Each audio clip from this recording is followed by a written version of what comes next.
imposé la loi du chaos. Mais loin de nous résigner, nous avons fait le choix de la dignité et de la résistance.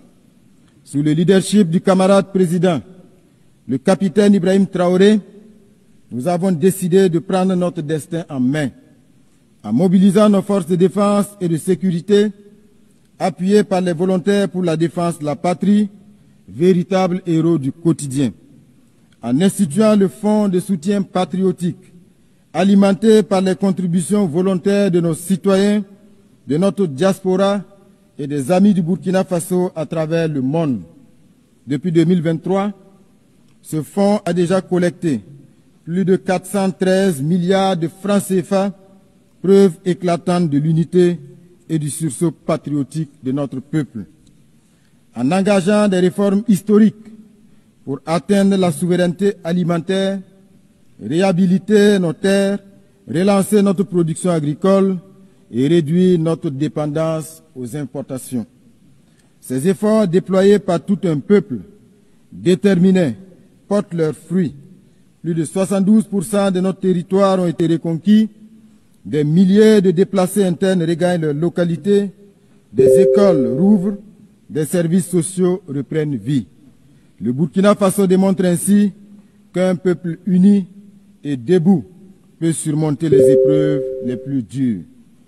En tout état de cause, le Burkina Faso réaffirme en toute responsabilité que ses priorités ne sont pas négociables et que ses choix sont plus que jamais à respecter.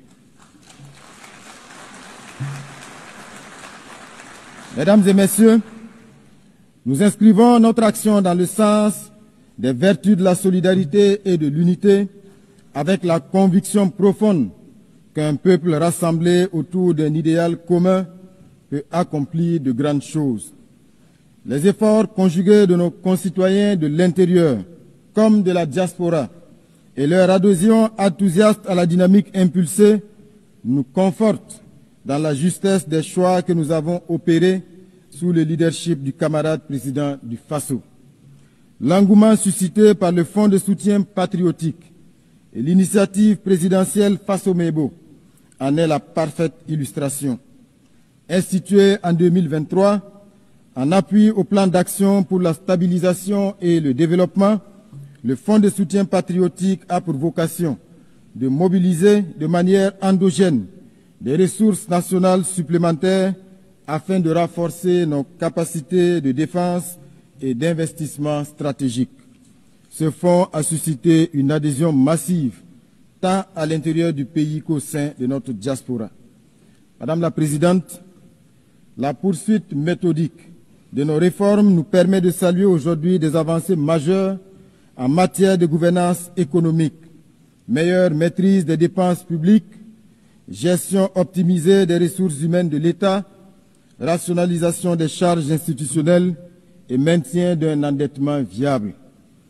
Ces efforts sont également perceptibles dans la redistribution plus équitable des richesses nationales afin que les ressources abondantes de notre territoire profitent pleinement aux citoyens qui œuvrent à l'essor du pays et non à quelques intérêts extérieurs ou à leur relais interne.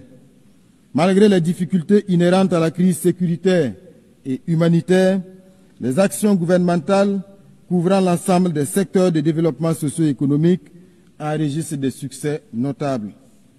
Mesdames et messieurs, c'est pourquoi nous nous étonnons des postures condescendantes de certaines agences onusiennes qui s'autorisent à s'immiscer dans notre débat national à travers des narratifs biaisés et déconnectés des réalités du terrain. Nous rejetons avec fermeté le rapport intitulé « Les enfants et le conflit armé au Burkina Faso », émaillé de contre-vérités et dont l'intitulé même relève d'une manipulation sémantique. Je voudrais, à cette occasion, saluer le courage de nos forces combattantes et rendre hommage aux martyrs civils et militaires tombés sur le champ d'honneur pour la défense de notre souveraineté. Madame la Présidente, nous l'avons toujours proclamé, le terrorisme est devenu le prétexte bien trouvé de certains États pour spolier les ressources africaines.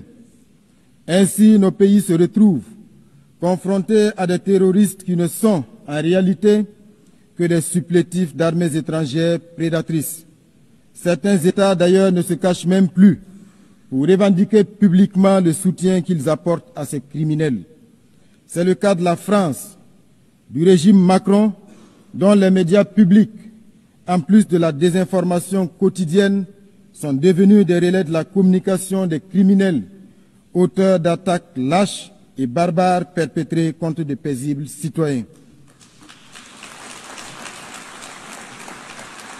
À ce sujet, nous renouvelons notre appel quant à la suite réservé à l'adresse du 20 août 2024 par les États membres de la Confédération des États du Sahel au Conseil de sécurité et qui demeure à ce jour sans réponse. Ce silence persistant ajoute au discrédit de l'institution et laisse planer le doute sur une complaisance implicite. Plus inquiétant encore, certains membres du Conseil de sécurité continuent de piétiner la résolution 1373, pourtant contraignante, qui impose la répression du financement du terrorisme, le renforcement des contrôles frontaliers et une coopération internationale accrue. Au Sahel, nous avons pris acte de cette réalité et avons adapté nos dispositifs sécuritaires à cette donne tout en révisant nos modalités de coopération avec certains pays. Madame la Présidente, nous demeurons convaincus que les Nations Unies doivent rester un cadre central de dialogue et de coopération. Mais nous appelons à un partenariat rénové, fondé sur le respect mutuel, l'égalité et la solidarité sincère. Mesdames et Messieurs, face aux menaces communes et aux ingérences extérieures, le Burkina Faso, le Mali et le Niger ont uni leurs forces pour fonder la Confédération des États du Sahel. L'AES n'est pas un repli, encore moins une fermeture. Elle est une affirmation, l'affirmation de notre droit de disposer de nous-mêmes, de définir nos priorités et de bâtir une coopération régionale au service exclusif de nos peuples. C'est un choix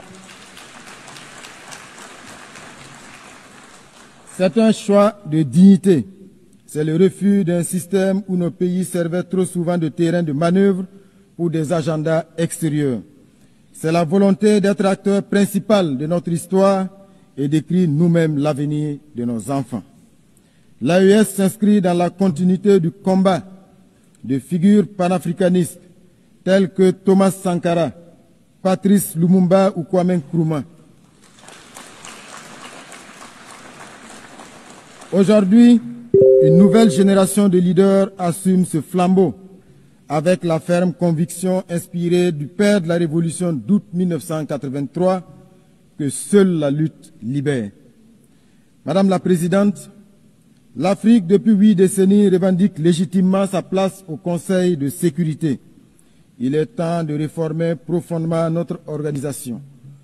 Plus concrètement, il s'agit de mettre en œuvre une réforme courageuse du Conseil de sécurité, en accordant à l'Afrique une représentation permanente, d'améliorer la gestion des ressources pour rendre l'ONU plus efficace et plus proche des peuples qu'elle prétend servir, de s'attaquer avec fermeté aux causes structurelles de l'injustice internationale, qu'il s'agisse du terrorisme instrumentalisé, du blocus de Cuba, des sanctions contre le Venezuela, la Russie, l'Iran, le Nicaragua ou de l'impasse du conflit israélo-palestinien. Le Burkina Faso souscrit à la vision de la Chine sur la communauté d'avenir partagée. Dans le cas particulier de la République bolivarienne du Venezuela, nous réaffirmons notre soutien indéfectible à ce peuple qui subit depuis des décennies des campagnes d'isolement, des sanctions illégales et des provocations incessantes. Face à cette ingérence flagrante dans les affaires souveraines d'une nation et cette agression économique aux conséquences humanitaires désastreuses, nous exprimons notre solidarité avec ce pays qui résiste avec dignité pour préserver son droit de choisir son propre destin sans ultimatum ni dictat étranger. Nous appelons donc à la raison et à la diplomatie pour que cesse toute action hostile contre le Venezuela. Monsieur le secrétaire général, je voudrais à présent m'adresser à vous. Il est vraiment temps pour notre organisation de changer de paradigme, car l'ONU se retrouve aujourd'hui dans la même situation que la défunte Société des Nations.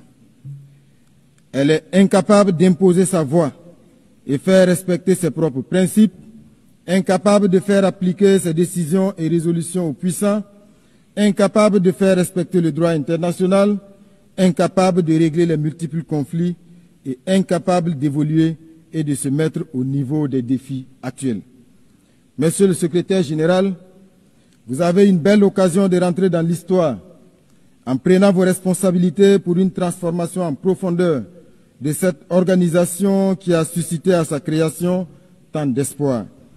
Vous avez le soutien ferme de millions de citoyens du monde pour faire de cette organisation un véritable garant de la paix et de la sécurité dans le monde et non un instrument de domination aux mains des forts du moment. Malgré les pressions diverses et les enjeux de pouvoir, nous vous savons assez ingénieux pour affranchir l'Organisation des Nations Unies et la placer à la hauteur de nos ambitions communes. Madame la Présidente, abordant les questions de développement, le Burkina Faso salue la tenue de la 4e conférence internationale sur le financement du développement et forme le vœu que les conclusions de la réunion de Séville puissent contribuer à l'avènement d'une architecture financière plus équitable, respectueuse de la souveraineté des États et soutenant une transformation réelle des pays en développement. Dans la même veine, il demeure impérieux de s'attaquer aux facteurs qui constituent un frein à la pleine réalisation des objectifs de développement durable censés transformer positivement notre monde sous l'égide des Nations Unies.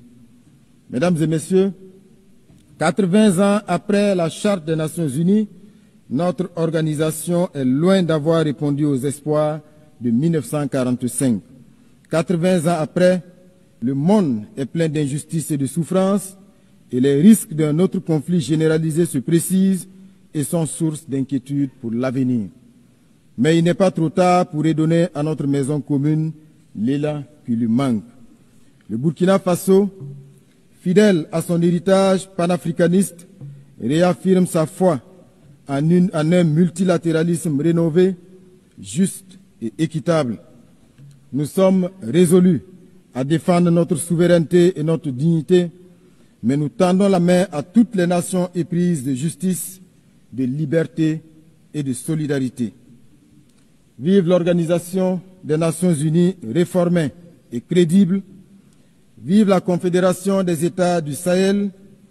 Vive le Burkina Faso digne, souverain et debout. La patrie ou la mort, nous vaincrons. Je vous remercie.